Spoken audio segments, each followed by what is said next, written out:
Olá, boa tarde a você que está conectado aqui no Notícias Agrícolas, aguardando pelas informações do mercado. Foi um dia positivo, dá para dizer isso lá em Chicago, mas foram altas bem pequenas aí nos principais vencimentos da soja. A gente está falando de altas de 2 a no máximo 4 pontos aí nos principais vencimentos, sem mudar muito, portanto, aquele quadro que a gente viu acontecer aí nos últimos dias. A gente vai conversar agora com o Vlamir Brandalize, lá da Brandalize Consult, para entender esse momento. Aparentemente, mercado sem força, precisando de novidade, mas em níveis interessantes para esse momento do ano. Certo, Vlamir? O que você me diz desse mercado em Chicago? Seja bem-vindo, meu amigo. Boa tarde, Alex. Boa tarde a todos. Olha, Alex, exatamente. O mercado tá naquela grande dúvida, né? Será que eu vou subir um pouquinho mais? Será que eu vou cair um pouquinho mais?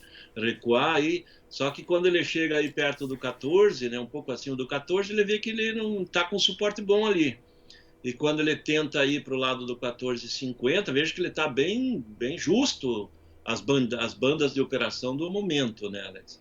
E ele, quando olha para ir para o 14,5, ele começa a liquidar, subir uns pontos, o pessoal vende, cai uns pontos, o pessoal compra, justamente porque nós estamos numa fase de definição, né? A colheita americana, que segue com atraso, que também acaba sendo um fator que ajuda um pouco, né, com o atraso da colheita local lá nos Estados Unidos. E, por outro lado, o plantio na América do Sul, né? O plantio no Brasil, que ele está andando menos do que poderia, ou seja, lá colhe abaixo do que deveria. E aqui o plantio está mais lento do que poderia, porque está com muita chuva, né? Então atrapalhando. Isso acaba dando um suporte, momento para cima, momento para baixo, e com muita volatilidade em cima ainda dos demais mercados, né? Petróleo sobe um pouco, ajuda a soja, ajuda milho, petróleo liquida um pouco e o petróleo dançando conforme o Putin toca a música, né, Alex? O Putin toca a Uhum. harpa dele lá e os mercados dançam conforme ele está tocando. É isso que a gente está vendo. Muito bem. Agora, diante desses dois fatores que o mercado tem observado aí, a questão da colheita lá nos Estados Unidos, como é que você está vendo, Vlamir? Qual que é o risco ou qual que é a atenção que a gente precisa ter? Será que a gente pode ter revisão nos números por lá? Olha, Alex, nesse começo de colheita, hoje eu estava conversando com o pessoal, eles estavam me apontando, ó, aqui nos Estados Unidos a colheita deve estar perto dos 12% nesse momento, sendo que o ano passado estava no 20%, então está com atraso. E diz, ó, o que está colhendo agora são as lavouras, as primeiras, que sofreram mais com a seca, que elas acabaram morrendo mais cedo, perdendo as folhas mais cedo, e estão mostrando produtividades menores, bem menores, do que a própria projeção do USDA. A grande questão é que as regiões mais ao leste ali do cinturão e sul, que tiveram condições de clima melhor, elas tiveram um plantio mais tardio e a colheita dessas áreas vai acontecer aí depois do dia 10, 15 de outubro, né, Alex?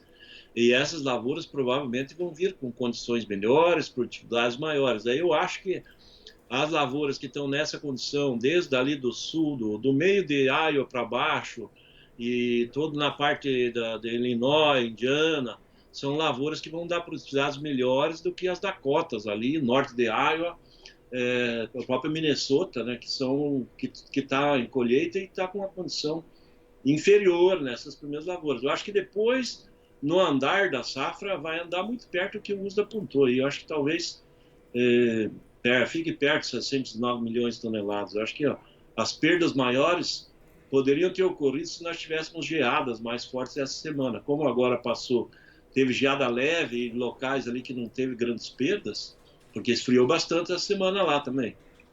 É, Então, pode falar. não, por enquanto tá imperando então essa percepção de um início ruim, mas nada que possa ser retomado mais adiante, então, né? Exatamente. Essa condição ruim de início, para mim, já era esperado. A grande questão é que o mercado olha e fica desconfiado, né? Será que vai ser assim durante a safra toda? Aí a safra vai ficar em 115 milhões de toneladas se continuar colhendo pouco, né? Mas eu acho que depois melhora a produtividade. A gente não pode acreditar que a safra foi toda ela numa condição desfavorável que nem essas primeiras áreas, né, Alex? Muito bem. Agora, no Brasil, o que está pesando e o que deixa a dúvida aí dos investidores, Vlamir? Porque tem esse atraso no plantio, mas tem uma perspectiva de uma grande safra também, por outro lado, né? Exatamente, Alex. Aqui a projeção inicial é 43 milhões de hectares, então é um recorde histórico, 2,5 milhões de hectares a mais que a safra passada, é um recorde em cima do outro. Abre a temporada com potencial de 150 milhões de toneladas, talvez alguma coisa acima. Só que esse começo de temporada com chuvas regulares, o mercado gostou. Só que em chuvas acima do normal, que nem está acontecendo no Paraná, no sul do Mato Grosso do Sul, já pegando São Paulo, pontos de Goiás, próprio Mato Grosso, então está chovendo mais do que o pessoal esperava ou queria para esse momento. E aí o plantio está andando um pouco mais lento do que era que poderia, né, Alex? Isso também deixa o investidor, o mercado lá fora, cauteloso. Ó, se o plantio está evoluindo de maneira lenta, muita umidade. Você pega Paraná para baixo, aí as temperaturas baixas. Então, onde o pessoal plantou algumas lavouras, as lavouras estão germinando muito fraquinhas, está perdendo muita energia no arranque inicial da safra. Então, não está, por enquanto, tem umidade, muita umidade, a condição de umidade é muito melhor que nos últimos anos, porém, a condição da safra, por enquanto, ela ainda não agrada muito, né, Alex? Ela precisaria de temperaturas maiores e pelo menos alguns dias de trégua aí nas chuvas, né, para o pessoal poder evoluir com o plantio e dar condição das plantas germinarem com temperaturas mais adequadas, né, porque temperaturas 10, 12, 15 graus aí que nem está girando desde o estado de São Paulo, metade do Mato Grosso do Sul para baixo, Paraná, todas as áreas, não está bem, não está bom para esse momento. Até no Paraguai está numa situação parecida, né? Uhum. O Paraguai já evoluiu bem, o plantio no Paraguai já está perto de 50%. Bom, então são dois fatores que deveriam pesar no mercado, mas que ainda, por conta de algumas incertezas, estão ajudando, inclusive, a dar suporte aí para os atuais preços da soja em Chicago. Daí você colocou um outro ponto, Vlamir, que é a guerra Rússia-Ucrânia e os desdobramentos dessa guerra. O que a gente deve observar agora e quais pontos podem influenciar o mercado de uma forma geral, em especial o mercado de agrícolas? Olha, Alex, com relação à guerra que continua, o que a gente tem que olhar agora os novos passos do Putin, né? Porque aparentemente agora teve a votação, né? A semana encerrou aí na terça-feira, né? E foi aprovado quase por unanimidade aí a independência desses locais e voltando a fazerem parte da Rússia, no caso. E a Rússia agora, provavelmente no sábado, né, há um indicativo que no sábado o Putin vai aceitar a anexação dessas regiões como parte da Rússia e vai delimitar a nova fronteira com a Ucrânia. E isso provavelmente ele vai colocar como a condição de terminar a guerra que a Ucrânia não continue com os bombardeios e vai delimitar essa nova área aí, que no passado, quando era a União Soviética, pertencia à Rússia, agora voltou a ser Rússia pela votação da população dali da região. Então, essa região de Donbass. Se a Ucrânia aceitar, eu acho que tem boas chances aí dessa guerra perder força. A grande questão é que o presidente Zelensky lá, ele não está mostrando muita... Ele está querendo continuar na mídia, né? Então, para continuar na mídia, tem que continuar na guerra, pedindo apoio americano, se endividando a Ucrânia, com compras cada vez maiores de armas, e isso vai deixando a Ucrânia numa situação muito complicada. E então tem esses dois lados. De um lado, provavelmente a Rússia já deu sinal de que está chegando ao final para a parte deles, mas para o lado de cá ainda não. E o mercado financeiro ele acaba ficando cauteloso, né? O mercado financeiro não acredita que a guerra vai acabar logo, justamente pela situação, porque o governo ucraniano aponta que não vai aceitar esse plebiscito, não vai aceitar perder essa área, que é uma área importante ali da Ucrânia, uma área que tem a melhor jazida de carvão do planeta ali para a produção do aço naquela região de Mariupol, e aí está bem nessa região. E também é uma região agrícola, né? Então é uma importante produção ali nessa área que está sendo anexada à Rússia. Então a produção de trigo, de girassol, que tem ali, que é importante nessa região, passará a ser produção da Rússia, né? Então dá para ver que o mercado do trigo anda nervoso, né? Porque a Rússia já é o maior exportador mundial e com mais um volume que vai ser produzido, que é produzido nessa região, que vai ter o domínio da Rússia nas negociações, muda todo o perfil, né? Antes a Ucrânia vendia para alguns países e a Rússia não, e agora a Rússia vai controlar e o próprio Putin vem apontando que ele vai vender os produtos russos para países que são amigos. Então é mais um gargalo, né, com relação ao abastecimento mundial de grãos, né, Alex? Então ele acaba sendo um fator aí que ajuda a dar um fôlego positivo até para o mercado. Além dessa questão geopolítica ali, de adicionar ou não regiões à Rússia aí, tem algum comprometimento da produção preocupando o mercado, Vlamir, nesse momento? Da produção em si, do dia a dia do agricultor, seja na Rússia, seja na Ucrânia? Sim, sim, a Ucrânia está com uma safra muito menor, né? Muitas áreas não conseguiram ser cultivadas, né, Alex? É, né? E tem mais um problema, agora é plantio do trigo, que daí vai vir a neve no inverno, né? Começa nas próximas semanas o plantio, antes de começar a nevar, que vai germinar depois do inverno. Então, essa região, se continuar em guerra, não vai poder plantar. Então, seriam 2 anos já de problemas, né, Alex? Então, é A oferta oferta menor. A menor, própria né? produção de milho ali da Ucrânia, ano passado, eles escolheram mais de 42 milhões de toneladas. E agora a safra está iniciando a colheita nesse momento ali na Ucrânia, e há indicativos que a safra vai ficar bem abaixo de 30 milhões de toneladas. Então, deve ter uma redução de 10, 12, 14 milhões de toneladas da produção de milho ucraniano. Tem uma queda na produção do girassol, então a oferta de óleo de girassol mundial vai ficar menor. Quem domina o mercado de girassol no mundo é a Ucrânia e a Rússia, ambos ali com problemas, né? A Rússia com problemas das sanções e a Ucrânia com problema que não está tendo uma safra importante, é uma safra bem menor esse ano também. Isso acaba dando um reflexo até positivo para o óleo de soja, né? Dá para ver que o óleo de soja tem se mantido em cotações altas aí desde que veio a pandemia em função da demanda que cresceu e agora, com a guerra, ele acabou pegando fôlego e se mantendo firme também, né? Muito bem. Bom, então todos esses aspectos para a gente entender que tem fatores que ainda precisam ser resolvidos para, enfim, definir o rumo dos preços lá em Chicago. Amanhã, Vlamir, tem um relatório que é o tal do relatório de estoques trimestrais. Alguma expectativa para esse relatório? Tem potencial para mexer com preços ou sinalizar algum rumo para o mercado? Ou é mais um relatório de praxe aí só? Olha, Alex, existe uma expectativa que o relatório venha indicar aí que está caindo. É o relatório americano que está falando, né? Isso, É o estoques relatório trimestrais, né? trimestral de estoques americanos que sai agora, né? Esse final de mês, que é o dito fechamento do ano comercial, que ele é o relatório que é os dados aí do final do mês de agosto, né? Quando encerrou o ano Uhum. agrícola americano 21, 22. Então, há uma expectativa que venha com uma leve queda novamente nos estoques, como o USDA já mostrou no relatório de oferta e demanda mensal dele desse mês de setembro. Então, vai apertar um pouquinho mais, mas isso já é esperado pelo mercado, uma leve queda nos estoques finais americanos. Ele só pode trazer algum apelo para um lado ou para o outro se ele vier com um estoque maior do que o mês passado, que o USDA apontou, né? Ou que vier com estoques menores, que a demanda foi maior.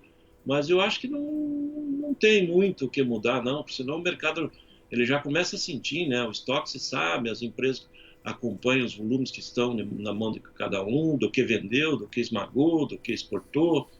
Então, a tendência é ser um quadro de aperto, isso que nós vamos ver, que a soja vai continuar com aperto lá nos Estados Unidos, oferta e demanda ajustada, estoques americanos baixos, porque o normal, Alex, para os Estados Unidos, na situação de produção de 120, 125 milhões de toneladas, seria o normal, eles terem aí entre 10 a 14 milhões, 15 milhões de toneladas de estoque, seria dentro de uma normalidade, mais ou menos uns 10% do volume da produção do consumo geral. Uhum. Seria um estoque normal para o mercado analisar. Como eles vão vir aí com estoques aí perto de 5, 6, que é o que a USDA projetou, ele já veio com um fator positivo no relatório da oferta e demanda. Então, a tendência é vir a esse estoque baixo mesmo. Então, mas o mercado já está preparado para isso, a não ser que ele traga números bem menores. Assim, a expectativa... seria um fator bom, mas eu acho que não tem essa expectativa. A expectativa do mercado, de média para amanhã, é de 6,72 milhões de toneladas, contra um reporte de 6,99 milhões de toneladas do ano passado, nesse mesmo período. Ou seja, está bem parecido, um pouquinho menor, mas, enfim, sem grandes variações, digamos assim, né, Vlamir? Exatamente. Ela é uma leve queda, que o mercado já sabe. Uhum. Ele já vai jogando isso para frente, né?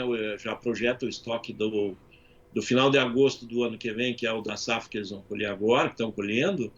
É um estoque já de 5 milhões e pouco. É sinal de que vai continuar apertando o quadro de oferta e demanda, cada vez mais apertado lá.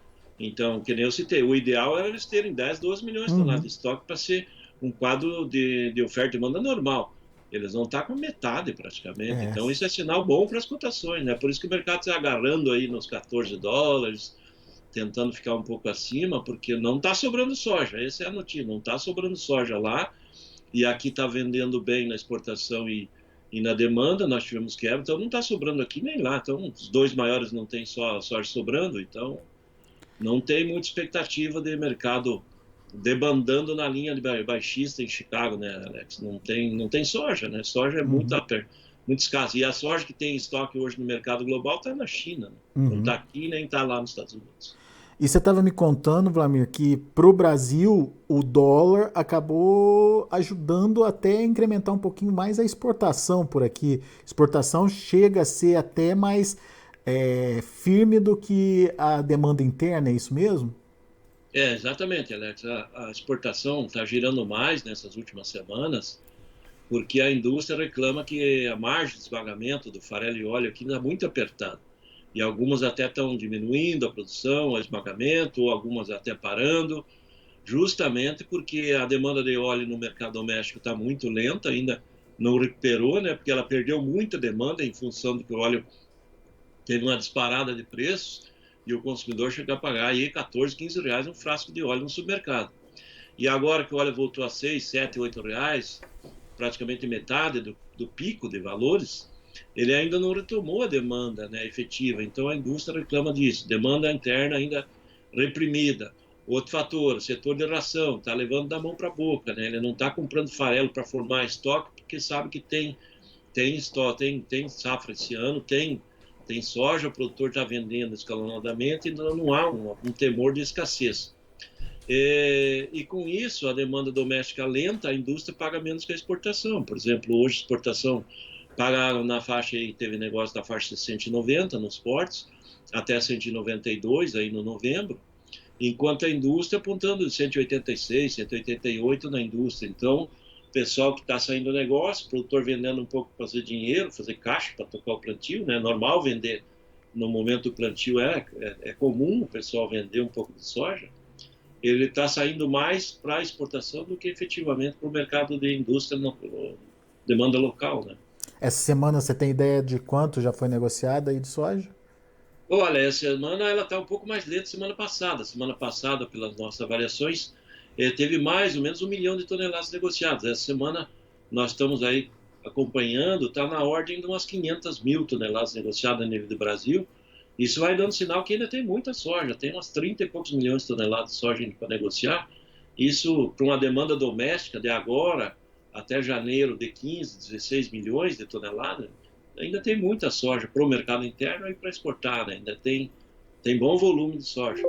Tem muito produtor que vai vender em janeiro, mas tem muita soja. Mas isso é problema para o preço, Vlamir? Não é problema, né, Alex? Porque ele, passar do tempo ele vai escoar, vai vender para o mercado doméstico até o final do ano. Quando chega no começo de janeiro, as indústrias que param agora para manutenção voltam e começam talvez a esmagar mais cedo, porque esse ano nós começamos a plantar mais cedo, é provável que a colheita comece cedo também. Uhum. Então nós vamos ter colheita já em final de dezembro, janeiro, e aí vai a colheita. Então vamos ter esmagamento já começando lá em janeiro, muita indústria que entra em fevereiro vai entrar em janeiro, então tem demanda interna. E também nós vamos ter a exportação, né? Janeiro em diante já, que normalmente janeiro é um período de exportações fracas, janeiro, fevereiro, só começa em março. Esse novo ano aí, provavelmente, nós já vamos começar em janeiro exportando, fevereiro, e vamos para o mercado aí, porque tem soja dessa safra, e a nova safra vai estar colhendo uma safra assim aí, cedo, né, Alex? Então, e tudo indica que caminhando o clima no ritmo que veio até agora, se tiver boas condições, muita soja. E daí a colheita começando em janeiro, fevereiro, março, aí temos grandes volumes. E aí a exportação vai abrir cedo, né? É. Agora, Vlamir, como é que estão as comercializações aí para a safra nova? Você falou de preços de 190, 192 nos portos para soja que está na mão do produtor agora, mas tem negócio acontecendo para a safra nova? Olha, Alex, a safra nova está muito lenta. Algum negócio ou outro tem saído em cima de revendas de insumos, fazendo pacotes aí com o produtor, quando ela está pagando algum ágio na hora que o produtor compra, faz a troca, né? Esses barter, essas trocas, aí sai alguma coisa, mas o ritmo dos negócios esse ano está muito lento, é um dos mais lentos aí nos últimos 10 anos, porque o nível de porto hoje ele está variando de 175 até 180 para a soja lá de março, abril, maio. Então, o produtor começa a olhar 190, 192 a soja disponível. E eu vou vender uma soja de 175, 178, 180 no máximo, que tem saído a safra nova. Ele diz, não, então eu vou esperar. Porque nos últimos 3 anos, o produtor que vendeu antecipado, ele alega que quando ele foi entregar a soja, o que ele tinha vendido lá, que ele tinha fechado o contrato antes do plantio, quando ele foi entregar, o valor do dia estava maior. E isso aconteceu 3 anos seguidos, né, Alex? E agora ele está achando que vai ser o quarto. Então, essa é a mentalidade do produtor. Não quer dizer que vai acontecer isso, né? Talvez esse ano seja o inverso. Chega na hora da entrega, tem muita soja e o mercado esteja menor. Mas, em princípio, ele está segurando justamente por causa disso, né? O preço a nível de porto está basicamente o nível que quase o produtor está recebendo no interior por disponível, né? Daí ele vai dizer, vou vender a soja disponível, eu recebo aí nessa faixa de 170. Vamos dizer, uma ideia aqui do sul, né? E se eu vender a safra nova, o pessoal quer me pagar 155, 158, 160 no máximo, ou seja, 10, 12, 14 reais abaixo do grão disponível. Então não vou vender, vou esperar para ver o que vai acontecer com o mercado. Essa é a ideia que está circulando para os produtores. Muito bem. Bom, então temos aí análise do mercado internacional, análise do mercado interno e o produtor brasileiro precisa ficar atento às oportunidades, certo, Vlamir? Exatamente, Alex. Essas oportunidades, elas devem surgir no curto prazo ou elas podem demorar para aparecer, na sua opinião? Olha, Alex, oportunidades, agora o produtor não pode pensar mais em oportunidade de explosão de preços, né, Alex? Aquelas disparadas, subir 10, 15 reais, eu acho que não tem ambiente para isso. Mas quando acontece, por exemplo, o mercado de dólar, que nem nós estávamos com o dólar 5,10, 5,15, 5,20. O dólar veio a 5,40. Sim. Então, esses picos de dólar que ele tem que aproveitar, porque o mercado de Chicago ele tem flutuado pouco. Então, ele está ficando entre 14,10, 14,20, 14,30 nesses últimos dias. E quando o dólar dá um pico, ele tem que dizer, o dólar subiu, a posição subiu R$3 para mim fechar, eu vou aproveitar, vou precisar fazer caixa, eu vendo R$3 melhor do que na semana anterior. É nessa hora que ele tem que se posicionar, ele tem que pensar nesse nível, 2, 3, 4 reais. Não mais pensar, não, quando subir R$10 eu vou vender. Por enquanto não tem essas expectativas essas altas tão bruscas. E também, ao mesmo tempo, por enquanto, a gente não acredita que vai despencar R$10 em poucos dias, não. Pode cair no mesmo tipo, assim, 1, 2, 3, depois sobe 1, 2, 3 e estamos dentro dessa dança. A grande questão é que o produtor tem que se preparar. A hora que a colheita americana avançar em ritmo normal e confirmar que a safra não tem perdas tão grandes como está acontecendo nesse início, e o plantio andar a ritmo normal aqui, e nós vemos que vai confirmar aquele histórico de área, safra no Paraguai também plantando bem, Argentina, aí o mercado pode dar uma acomodada, daí eu acredito que pode até cair um pouco abaixo dos 14 aí, na sequência da evolução de plantio e colheita americana, né? Muito bom.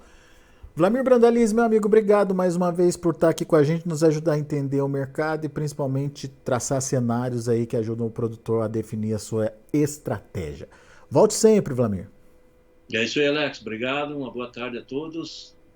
Até a próxima. Valeu, até a próxima. Tá aí, Vlamir Brandalize aqui com a gente, trazendo as informações mercado internacional, mercado brasileiro que está aí meio que travadão, esperando por preços melhores, exportação melhor do que mercado interno nesse momento, enfim, temos aí algumas informações importantes para o produtor. Vamos ver os preços, vamos ver como encerrar as negociações lá na Bolsa de Chicago. De olho na tela, você acompanha comigo soja, fechando no contrato novembro a 14 dólares e 10 centes por bushel, subindo 2 pontos. Janeiro, 14 dólares e 20 centes por bushel, 4 pontos mais 25. Para março, 14 dólares e 24 centes por bushel, 4 de alta. O maio, 14 dólares e 29 centes por bushel, também subindo 4 pontos. A gente tem o milho também encerrando aí, na verdade o milho encerrando de forma mista. Os primeiros vencimentos, dezembro caindo 1 ponto, fechando a 6,69. O março caindo meio ponto, fechando a 6 dólares e 76 centes por bushel. Maio subiu um pouquinho, 0,25 a 6 dólares e 77 centes por bushel. E o julho também subiu um pouquinho, menos de 1 ponto, a 6 dólares e 72 centes por bushel. Vamos ver o trigo. Trigo, depois dos ganhos expressivos ao longo da semana, acabou encerrando o dia de hoje com queda. Dezembro, 8 dólares e 96 centes por bushel, perdeu 7 pontos. Março, 9 dólares e 8 centes por bushel, 7 pontos de queda também. Maio, 9 dólares e 14 centes por bushel, 5 pontos mais 75. Julho, 8,99, uma queda de 4 pontos mais 75. São os números de hoje do mercado de grãos lá na Bolsa de Chicago. A gente vai ficando por aqui. Agradeço muito a sua atenção e a sua audiência. Notícias Agrícolas, 25 anos ao lado do produtor rural. Participe das nossas mídias sociais no Facebook Notícias Agrícolas, no Instagram, @Notícias Agrícolas e em nosso Twitter, @Notiagre. E para assistir todos os nossos vídeos, se inscreva no YouTube e na Twitch Notícias Agrícolas Oficial.